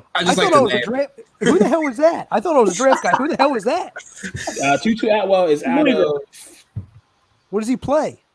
Wide receiver. He's a wide receiver. Oh, that's no wonder. I'm not even looking at wide receivers. No wonder I don't know who he is. Ryan. Tutu Atwell, right? Get this. Yes. And you're going to – the one name at a different position is going to pop in your head. Tutu Atwell, wide receiver at Louisville. He's 5'9", 165. Nope, I don't want him. I don't want him. No, that's what I mean. I would prefer De'Ami Brown over him, but I just don't know if I go. The biggest question mark out of that, the first scenario is Javonte Williams in the second round. I'm not against drafting Javonte Williams in the second round. By all means. Sounds like you kind of are, Pete. No, I just don't think for their standpoint, I don't know if they'll do that because of Miles, because of Booby. Yeah. Well, Miles has to hang on to the football. You know what I mean? He does. Yeah. No, but would you do it, Pete? Would you do it? Not them. Would you? No, I'll probably go with option 2. This for one, the first pick just carries so much more weight. Why does think Devonte Smith is just a better prospect than J.C. Horn? Mm-hmm. Yep. Every day of the week, twice on Sunday. Yep. And then you're getting your cornerback in the second. You're getting Eric Stokes. Right, and I like Stokes. I like Stokes. I actually may like Tyson Campbell a little bit more than Stokes. That's just me. Because I think Campbell's just maybe a more complete. Where I think Stokes is just all speed. I think Campbell's more of a risk. Yes. Stokes. I think Campbell could flame out because he's not disciplined and his processing and ball tracking are not good. But if he puts it together, he has a higher ceiling than Stokes. But yeah, that's a difference. At least how I see it, the difference between the two. So the last, I guess you can call it question, even though it's really a series of questions. It's a rapid fire, and I did not prepare any of you guys for this on purpose, obviously. So as a little preview, because Tom and I are going to be doing the same thing on Monday, where we always talk about what we think is going to happen, right? Okay. In the first top 10, 15 picks. We never really talk about what we would do if we were the GMs. So I'm just going to give you the team name. I'm going to give you the pick, and you're going to tell me if you were that GM, who are you taking? So we're going to make a quick board of the top 15 picks in the draft based off of what you guys would do. And again, it doesn't need to be realistic at all. It's if you were the GM, what picks are you making? Wait. Okay. You're going to have to explain this again because you lost me halfway through. So it's pretty much a mock draft where we're just agreeing to the pick of what we would do on the fly. Yeah, so it doesn't have top 15. Yes, top 15. Wait, are you going through each pick? Yes. Yep. Oh, okay. I thought you were just. Okay, go ahead. All I ask is that you guys keep track of who you already picked. That's all. Yes, I have notes. See, I'm the one guy at A2D. I actually take notes. There you go. Very quickly and accurately, if I must say so myself. Because this is what Tom and I are going to do, and it's going to be everything's flipped upside down. And again, you don't have to go based off of rumors or anything. You can go anywhere. Anybody that's on the board, you can. So, are we going to like an order, like 1, 2, 3, or are we going to do a consensus pick? I was going to say you guys all can do it. That way, you guys are arguing. Like this is why it's the fire starter. Like we'll start at 1 and we'll work our way down. Okay. So number 1, Jaguars. Anyone not taking Trevor Lawrence? I think it's pretty unanimous. No, Lawrence. I was wondering for a second there. Okay, so the draft really begins here. If you're the New York Jets, who are you drafting? Zach Wilson. You have to draft Zach Wilson. Now you're taking Donner away. Yeah. What I would do is Zach Wilson. Justin Fields. Ooh. I don't hate it. Ooh. I don't hate it. I don't hate it at all. Watching the world burn, I like it. I don't hate it at all. I was tempted, but I think I'd go Zach Wilson. But you think about who can run, real quick. Who could run Shanahan-esque offense now since Michael LaFleur's the OC better? Is it Wilson or is it Fields? It's Fields. Okay. It's not Wilson. People think it's Wilson. It's not Wilson. Hold on, real quick before you continue. I've seen this name twice now on the comments. I just have to address it. John Malmus, another late round running back, Ramondre Stevenson, and then Jay Koch says a lot of these suckers say Ramondre Stevenson will last till 5th round. Yo, if Ramondre Stevenson lasts to the 5th round, I am running to the war room myself on Saturday. I am making a beeline for the war room, and I'm making that pick for Howie myself. Mm-hmm. Get gonna Stevenson take him- in the 5th round. They're Oh going to my take him with God, pick if he's there in the 123. 5th round. They're going to take him with pick 123. That's what I think is Yeah. going to happen. Stevenson? Yeah. Yep. He's there. I don't like. Yeah, no, actually, 123 he might be there. For Yeah, because was that fourth? Yeah. Fourth round? 4th round, yeah. Early 4th round, yeah. He might be there. So I would love that. But okay, sorry. I saw his name pop up again, and I had to say it again. But go ahead. So number 3, the 49ers. If you're the 49ers, who are they drafting? Trey Lance. Fields. Who do I think they're drafting? Or No. Who are You. you? Who am I?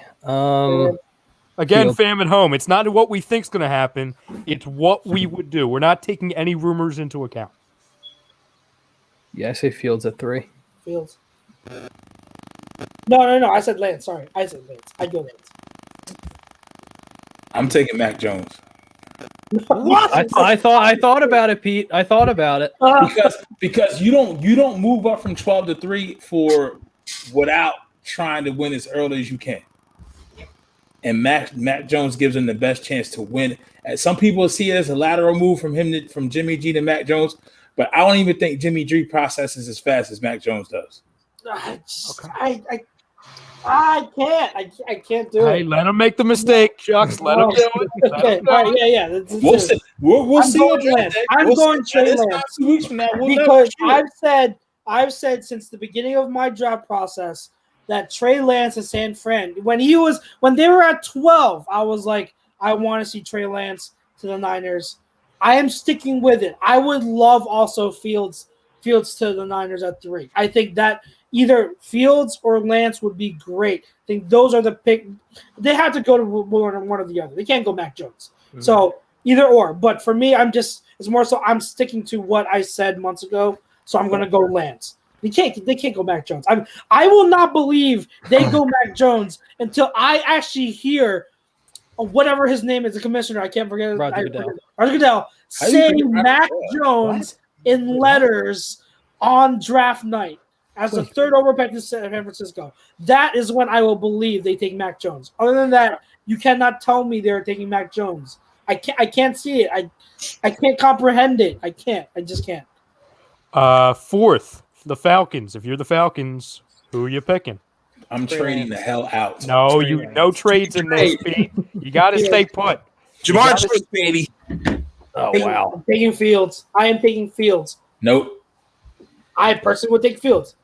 I personally will take Kyle Pitts and then have Matt Jones have Matt Ryan have a second birth to his career. Calvin Ridley, Julio Jones, Kyle Pitts. You figure the fuck else the rest out. I don't care. and you already see Arthur Smith right now. both of y'all in 2 weeks, y'all will eat crow. I don't give a shit. Yeah, when Tom and I agree on something, it's a lot. It never works out when you and him agree. How is that? It never works out when you and him agree. Ever. Never. It never has. In the history of A2D, yeah, of all sports, when you two had an inkling together, it's never panned out well. You know it, Tom. What Kyle Pitts, Julio Jones, Calvin Ridley, Arthur Smith, Tennessee. You seen what he did with Jonnu Smith and the other guy that got hurt before him. I can't remember his name now. What was the tight end in Tennessee before he got hurt? Delaney Walker? You talking about Delaney Walker? Yes, Walker. So and that's just putting Kyle Pitts at the tight end position. Mm-hmm. That's not necessarily that's how you're going to use him all the time, but just give him that extra weapon on offense, because if it doesn't pan out for Atlanta, if it doesn't pan out like Atlanta with Matt Ryan, then you can get up next year and get another quarterback. See, you guys are all thinking offense right now with Falcons. If I'm the Falcons, I'm taking Patrick Surtain here. It's not worth it. No, I don't see it. Corner that high. All right. 5. The Bengals. What would you do if you were them? So yeah. They just lost their franchise quarterback, so they need to build that offensive line. Yeah. This was actually my other scenario I was going to bring up. If you're the Bengals, are you going Chase or Sewell? So it's good. Sewell. This is a good way to incorporate that. But yeah, I'm going Sewell all day. Dolphins at 6. Jamar Chase. Jamar Chase. Kyle Pitts. Yeah, I'm going to go Pitt since I already said Chase for the Falcons. Pete? Chase. But I have a sneaky feeling they actually like Devonte Smith more for some reason. Not because of Tua? No. A buddy of mine, he follows the Dolphins and he follows them like how we follow the Eagles. Mm-hmm. And they're in that building from him, they like Smith more. They think Smith is that for some reason they like. I'm not saying this. I wouldn't do it. I would draft Chase. I mean, that's me personally. If I'm there. Yeah. Okay. The Lions at 7. Who are you taking?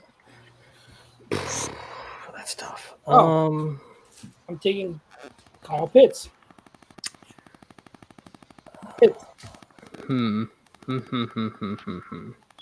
I'll go Kyle Pitts. I am taking Chase here. He's still on my board. Okay. Pete? See, this is the part I love because all the top guys are off everybody's boards. I went Waddle. I go Waddle. Okay. Well, I already have Pitts and Chase off the board off of mine, so I feel they're going to go wide receiver, so he's the next best available in my eyes. Yeah, I'm going to go Waddle for them.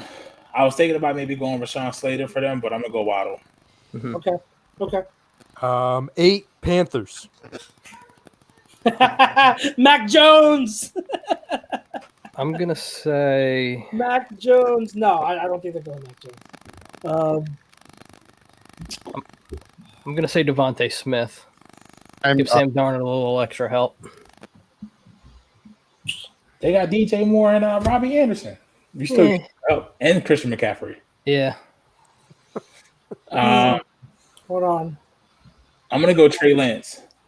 Trey Lance is. Oh, hey, how are you? Talk about a mix-up. Ooh, I thought about taking a quarterback too. Poor Teddy Bridgewater.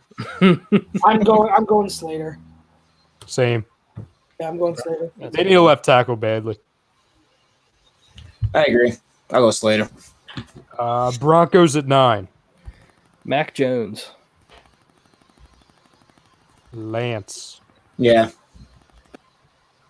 Mac Jones. Mac Jones at 9 for the Broncos. Drew Lock and Mac Jones. Good God. Yeah. Pete? I said Justin Fields. You still have Fields on your board? Yeah. Yes. Fields went early for me. If Fields is still on the board, that's the Eagles there. That's the Eagles. That's the Eagles. Yeah. They're trading up. 10 Cowboys. Patrick Surtain. Surtain. If I'm them, I'm taking Rashawn Slater. I already have Surtain off my board, so I have him taking Farley. Wow. Okay. Also, as an Eagles fan, maybe he'll get hurt. I don't know. Not my problem. That would be the one scenario where I would root for. No, I can't. I don't root for people get hurt, but I would not be upset to see him. No, we'll just look the other way. It's fine. Yeah. Like, oh, you got hurt. Giants at 11. Parsons. That's tough. Darisaw. That's what I was about to say. Yeah, same From with me. Virginia Tech.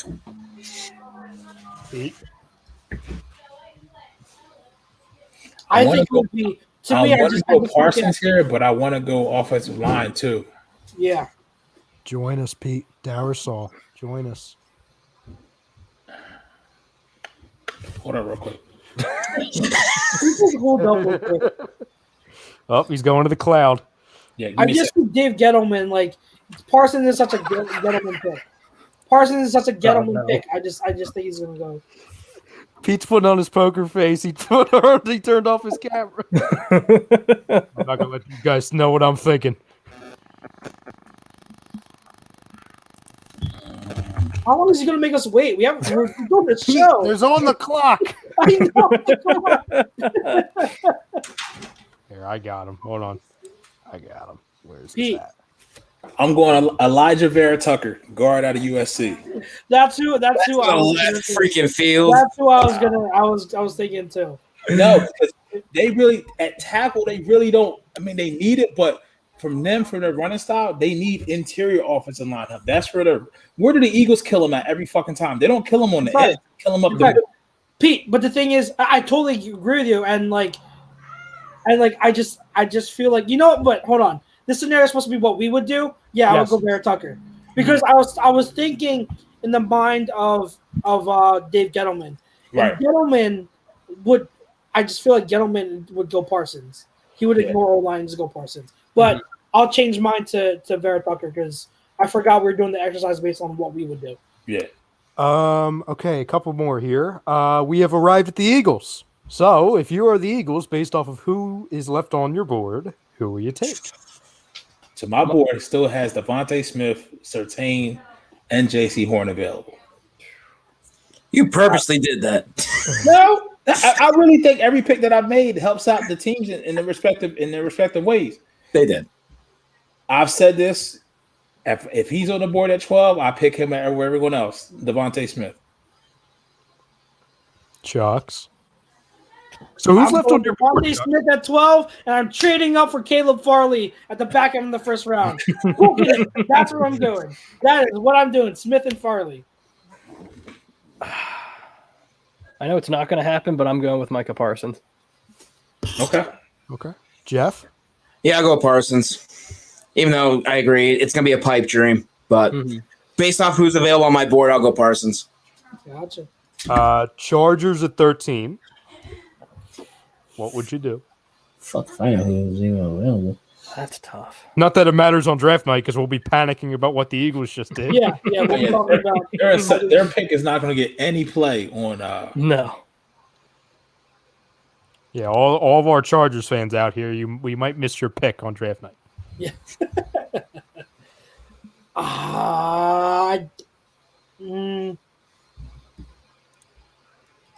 They need offensive line help. They lost Casey Hayward for the quarterback. I give them Christian Darrisaw here.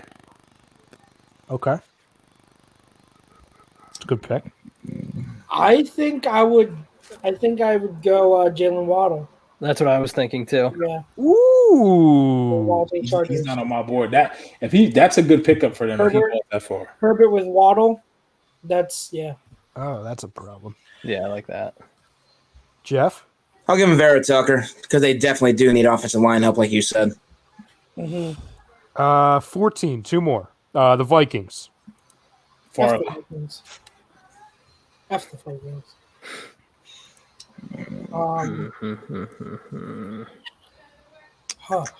Vikings. Major defensive. They need major defensive help. Major. Yeah. I'm going to give them Kwity Paye. That's a great pick. I like that one too. Yep. I was thinking, but I'll go a little bit different name. I'll go Jalen Phillips. Yes. Ooh. Yes. That's a good one too. Yep. That's who I was going to pick. I was just about to say it. Now I will say this before you go to 15. I will say this. I know we talked about trading in the back end of the first round to get another DB, but I would not be opposed to trade back in to get a defensive end. Yep. If Phillips falls or another name, Jason Oweh. I just seen his name in the chat. Freak. Yeah. 4.35 or 4.37 40, but his 10 cone, like his 3-cone drill was still like 6. Oh yeah, he's an athletic freak. Yeah. And finally, last pick, 15, Patriots. Mac Jones. That makes so much sense. That makes so much sense. So perfect. So perfect. Micah Parsons. Also makes a ton of sense. Yep. Right. Him and Dante Hightower together. I am going to give them Jeremiah Owusu-Koramoah. Joker. That's exactly who I was looking at, Chucks. Yep. Yeah. Because they picked Duggar, but like I don't know. I was never that high on Duggar. I think that Joker would be just more of what they would need, you know. Completely agree. Yeah. I think with him, you get all those defensive players back from opting out. That defense could be scary good again. Mm-hmm. So that's the top 15. And yeah, thanks for playing my game. Stay tuned for when Tom and I do it on Monday. Sweet. But that's interesting because now doing that, you kind of get an idea of, well, not exactly how it's going to fall, but it's very possible that the guys, I mean, do we all agree that if it's whether it's Horn, Surtain, Devonte Smith, Jalen Waddle, any of those four we would be happy with? Like we would think it's understandable? Yep. Do we all agree? Okay, so I think it's very possible all of them are there at 12, and it could be any of them. And so you kind of hope, you got to hope that there are no huge surprises where they go bang, bang, bang, bang right before we go. So it's going to be very. If they're all four of them and they're at 12, some crazy shit went on in the top 10. I can tell you that. Yeah. some shit went left when they thought it was going to go right. Yep. Oh, absolutely. All right, gentlemen. So we've had a lot of draft talk, a lot of good draft talk. I don't want to close it off completely. If anyone in the chat listening, still listening, thank you for tuning in. Keep asking your questions. We will definitely answer them if you have any questions to ask. But with 30 minutes left, I do want to touch on very quickly the article that came out from The Athletic. Okay. So I want just your thoughts because I know a lot of it was stuff we kind of already knew because it's stuff that Jeff McClain wrote about. There was another Philly writer that wrote some similar things. So a lot of it this was a joint article by Berman, Kapadia, and someone else. I forget the third person. BOAF. Thank you. It was a joint article by all of them. They said a lot of the things that we already knew, but there were some neat little tidbits in there. So each of you just tell me something that stood out to you most, whatever stood out to you most about that article. I think with me, just like the micromanagement of Doug Peterson, and obviously we knew it, but to me, the article basically confirmed it, and it actually surprised me how like in depth it was and how crazy it really was that they wanted to fire Frank Reich and they wanted to appoint Jim Schwartz as the potential future head coach if Doug Peterson struggled. It's just such like it's insane. It shows how far back the dysfunction really started. We thought it started after the Super Bowl. No, it's been here since 2016 and earlier as well. Yeah, a little bit to what you just said, Jake. And look, no one in their right freaking mind that is a head coach in this league is gonna deal with their. Granted, I understand Jeffrey Lurie's his boss, and he still has to listen to him and listen to his authority. But the fact that he has to go to these meetings weekly, which the meetings part's not that so much that worries me or upsets me. We knew these meetings were going on, but the fact that you have to, it was basically a damn if you do, damn if you don't type of scenario where literally Jeffrey Lurie, Howie Roseman, and their analytics people are nitpicking and pointing and just keep on pressing Doug's buttons, critiquing every little thing that he is doing week in and week out throughout the entire football season. What dude in their right mind that's a head coach that you're paying him big money to do, a guy that just won you a Super Bowl? I understand, okay, maybe the first couple seasons until they get to the swing of things, but this was a head coach that won you your first and only freaking Super Bowl, and just because you're the owner, that you can feel you can just basically treat your head coach like a child and tell him how to do his job when you're paying. And that's the one thing we keep on saying about Jeffrey Lurie is he's paying these guys all this money to do their job, and he's still mingling into matters that don't really somewhat pertain to him. Like I said, I understand he's the owner, but let the dude do his job. And just from these reports, this is going to set this franchise back even further, because if Sirianni doesn't work, who hell in their right mind is going to want to come here dealing with an owner and a general manager with these two that are going to come in here and basically micromanage every little thing every little head coach does? And honestly, I understand we keep on thinking the Eagles are going to get out of this going further with the salary cap situation. What hell in the right mind? What player's going to want to come here knowing the debacle that is the Eagles front office? So those are the few things I get from these reports. I understand we keep on hearing from these reports, and multiple reports are coming out from multiple people. And I understand some fans think it's just a smear campaign, which I don't feel it's the case. Look, these guys are journalists. These guys get paid big bucks, and they're not going to put their reputation on the line to write these stories up if they're not true. So, So real quick before I go, thank you, Keys 215. Make sure you hit that like and subscribe. But hey, we bring it every day, 7 days a week. Yeah, that's the reason why we did it. We got tired of listening to WIP too. They're gonna pay those dudes to talk about the same shit all the time. We've been doing it. From this article, it hit on some things that we already are kind of aware of. I know, Jeff, you weren't here with us back then, but I had said in like October, I said Peterson's coaching different. And it's amazing that in 2017, amidst this type of setup and this type of distrust and miscommunication, that we actually won the Super Bowl and hoisted the Lombardi Trophy. But I've said it to this day. I said that was one of the worst things that could happen because it validated Jeffrey and Howie's ego. It questioned from the article itself. It maybe questions Lurie's intelligence to where we don't really have the context of how it was posed. Not so much the Green Bay game. I mean, but you can go back and Doug probably sat there and told Jeff, like, hey, look, we were in 12 personnel. They were a nickel and dime. Run heavy was the call. But to do the same thing as this article picks it in the Buffalo game when it's 30-mile-per-hour winds, like, what do you want them to do? Throw floating butterflies? Now, I get it in the part in the story where you're talking about the 5 turnovers against the Dallas game when I think they had Ben DiNucci as the quarterback. That was just ugly. But I'm surprised Doug lasted this long amidst this. And it makes me question, if you're Nick Sirianni, how do you feel?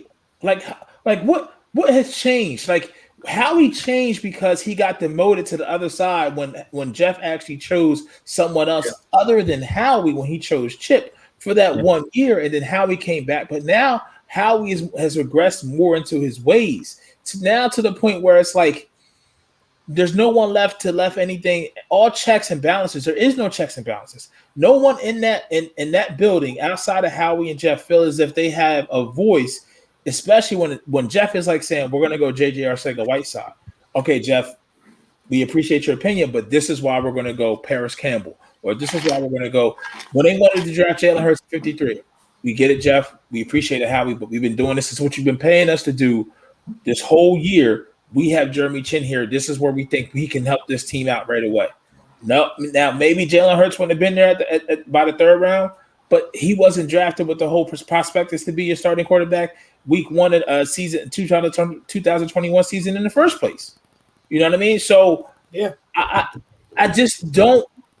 They have not conduced an environment for long-term success outside of their own names, and then Howie is a roach, bro. Like he is such a survivalist to the point where I think that's his only premonition or his only perception or his only goal with his first thought process of making a decision is, how can I come out of this on top, or how can I be secure? How can I be safe? And if it's not, and Jeff has to question and ask himself, with all this stuff coming out and how he looks in it, if Howie's true intention is this really to help the team, or is it because he wants to control and the power?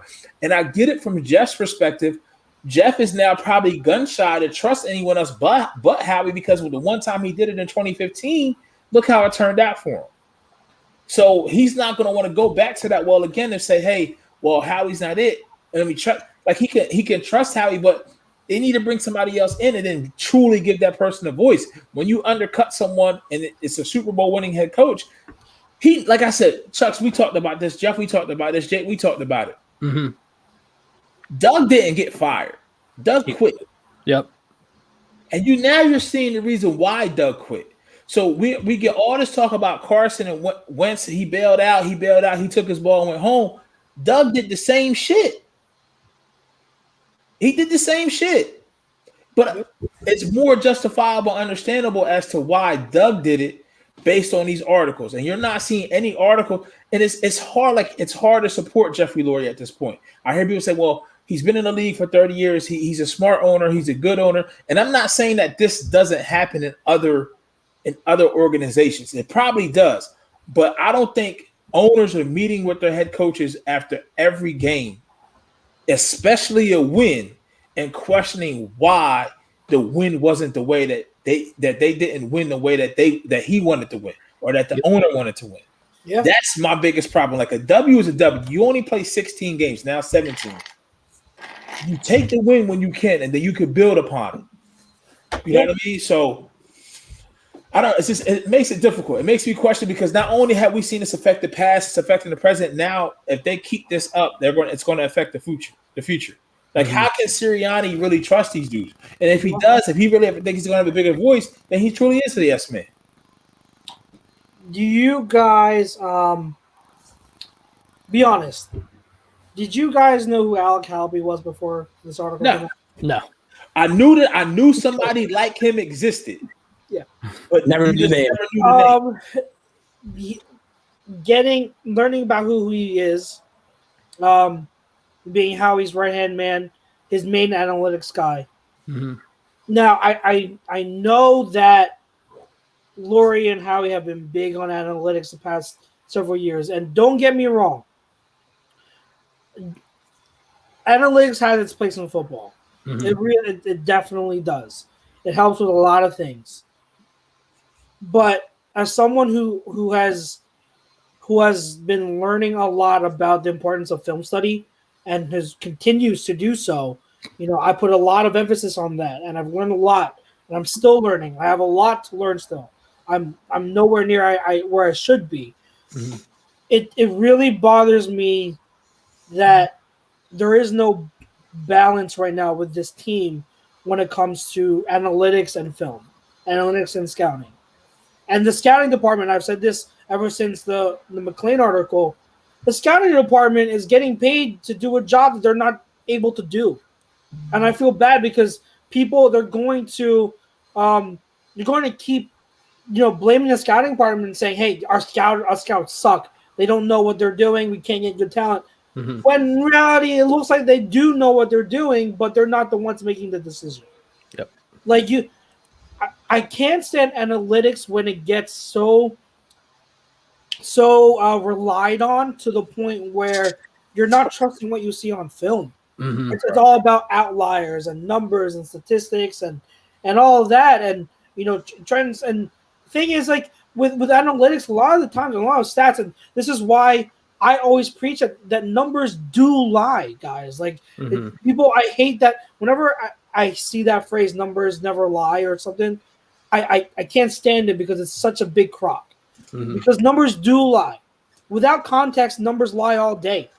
And oftentimes these analytics stats, even though they do have their place, they're oftentimes lagging indicators of what's actually going on with a team, with a player, and how they're performing. So I can't stand that the analytics side of football has put so much, has had such a big influence on decision making when it comes to personnel with this team. I can't stand it. It really, really bothers me a lot. And it just further, goes to the thing where, let our scouts do their job. Mm-hmm. And the other thing that stood out to me was that they talked about, Howie Roseman, and there were parts where they say they how am I gonna say? I'm getting an echo. Do you guys hear an echo? Yeah, I heard it too. I think it's going out. Okay. There were parts where they said that they mean well. Lurie is a hardworking owner. He watches film himself because he wants to get to know the prospects and everything, and how he means well. And when he came back in 2017, he really was a better person. He had better interpersonal skills with everyone. But ever since the Super Bowl, that's when their heads got big. That's when Howie's bad habits start to resurface again. That's where Laurie started to get too involved. And that's the problem. I do believe, amidst all this, I do believe that Laurie is still an owner that really wants to win above anything else. I really do believe that. And I still do believe that that's not the case with all owners. So in that aspect, yes, we're lucky to have an owner that cares about winning.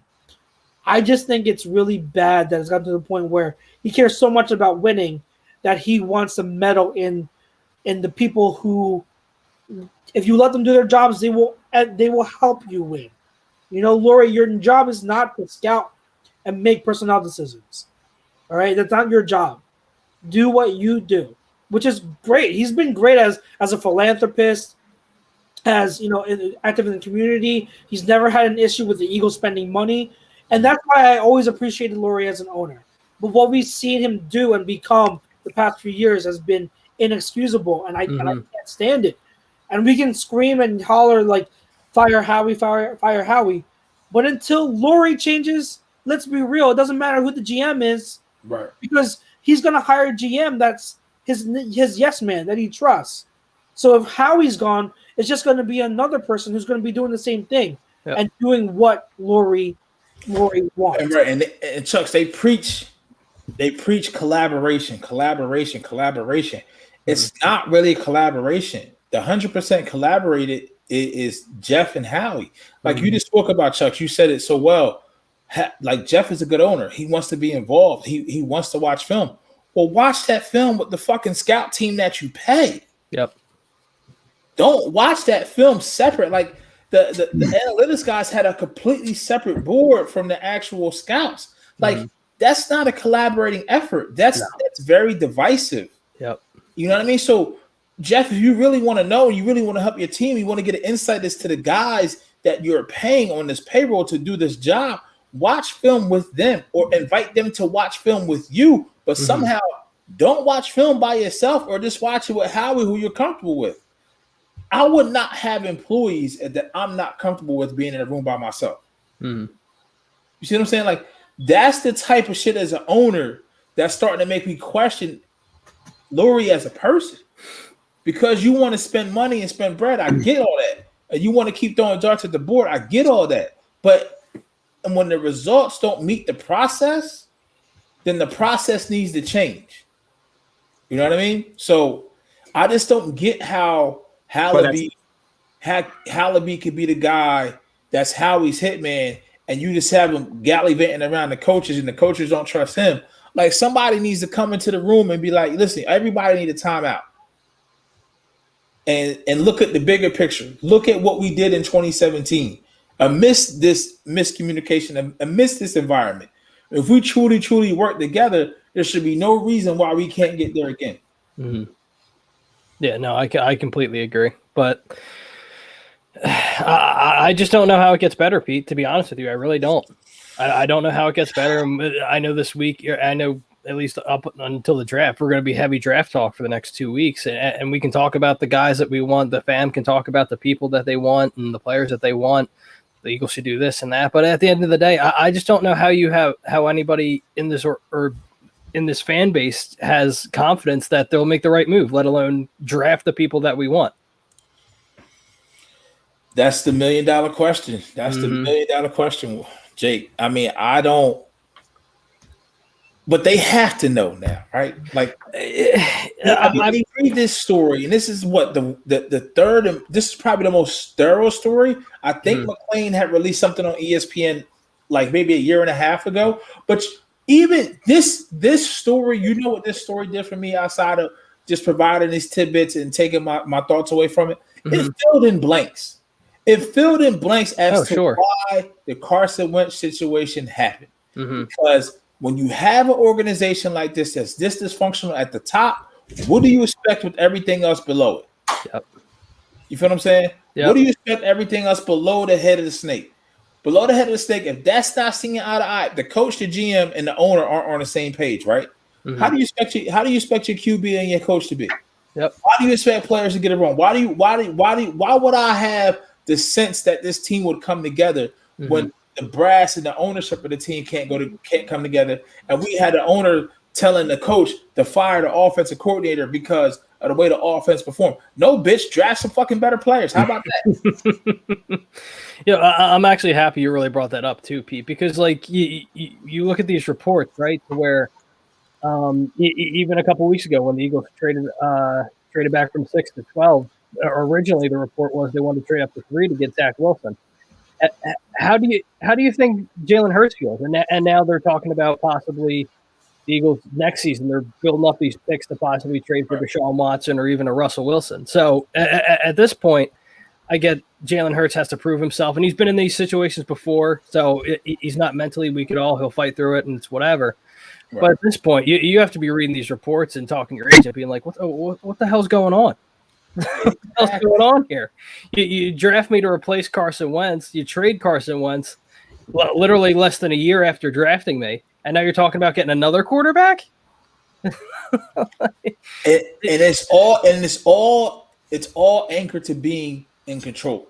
Yep. Mm-hmm. It's all, and that's where like maybe Jeff is in control. He's the fucking owner, right? But I think Howie feels like he always has to be in control.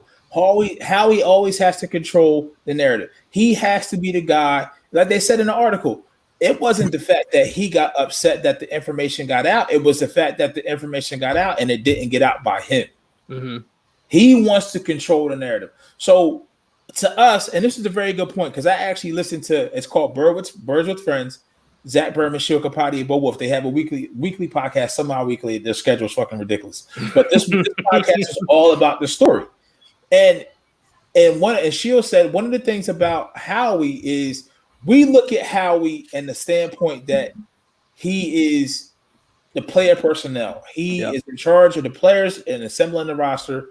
And for other 30 of the other teams, that could very well be true. But what Jeff expects out of Howie wears so many more hats than a traditional GM, because he's responsible for analytics. He's responsible for medical. He's responsible for player personnel. So guess what, Jeff? He's wearing too many fucking hats. Mm-hmm. You know what I mean? Yep. So, and I'm pretty sure if it's any like our jobs, if your boss comes to you and asks you to take this on, take this on, take this on, take this on, take this on, take that on, take this on top of that, you're gonna keep trying to handle it all yourself, because that's just what we do. Yep. You need to take that shit away from him to help him and to help the organization. Because guess what? This is probably the best thing I ever can say. Howie and Jeff had the ego of Bill Belichick and Robert Kraft without the fucking results. That's the ego that they had. The ego in their mind is they're just as successful as them. But you ain't got the proof in the pudding to feel that way. You got one chip, and out of 25 years that you own the team, Jeff, you got one. So do what you did before you got that one. So if you want to have more, because if you keep going down this way, I may be old and gray by the time we win our second one. Grayson may be graduating college by then. Yeah, right. Oh my God, yeah. We'll be at his graduation, be like, he will still stink. He will still suck. They still stink. Howie's still there. Yeah. How he owns the team now.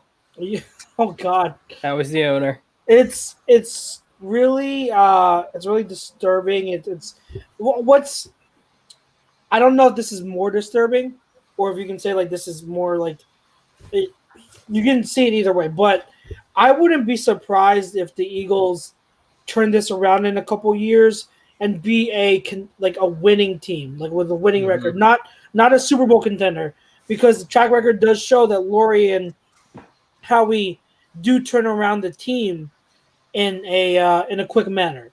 Yeah. Ever after Reed left, then after Chip Kelly, they turn things around really quickly. The thing is, are we ever going to get to the point where we should have been after the Super Bowl, where we have the new norm? That was the whole thing. Yep. Are we ever going to be legitimate Super Bowl contenders again? That's the real question. Mm-hmm. Competing, being good enough to win multiple division titles, that's good. Mm-hmm. But is this organization ever going to be unified enough where all the problems are gone and then they'll be able to be contenders? Because you're not going to be able to be a contender if this doesn't get fixed. So hopefully hopefully that's not the case, because I would like to see another Super Bowl in my lifetime. and I'm sure everyone in Philly agrees. It's just it's frustrating. It took people having an extraordinary performance to overcome the happenings of Howie and Jeff. It took it took a perfect marriage of every fucking pick, every decision made in the 2017 offseason for Howie. Patrick Robertson, Garrett Blunt, Chris Long. Then from there, it took Doug dealing with all this outside noise and being on his cues. But it was a relationship between Doug, Reich, and DiFilippo. But more importantly, of utmost importance, it took Carson putting his head down and then saying, fuck it, I'm putting the team on my back, regardless of what's going on in the NovaCare Center. Yep. So it's either going to take one or two things, like you said, Chuck. It's either going to take Jeffrey Lurie and Howie Roseman changing, or it's going to take Nick Sirianni, Jalen Hurts, or maybe somebody else in the future to rise and to play above that and win in spite of this front office. Because that's what I feel like it is now. You have to win and perform in spite of this front office. Because unless in 2 weeks they show me something different, this front office hasn't done anything to help this organization at all. Yeah. Any more closing remarks, guys, before we wrap it up? No, I'm good. Flyers won. Yeah, I saw that. They actually won the shootout. Are they even in the playoff race at all? Or they? I think still. I don't know how, but kind of. I think they're barely holding on. It's hard to have faith in them right now. Yeah, I guess. Yeah, I guess they are still in the running, but we'll see. Gentlemen, great show. Thank you. Great show. And I'm not gonna lie. As of this morning, I had no clue what we were going to talk about, aside from talk about draft. But we were able to come up with a neat little game that turned out to be really, really insightful. So, good job by everyone. Had some really good takes, and we'll continue it next week. Definitely continue it next week.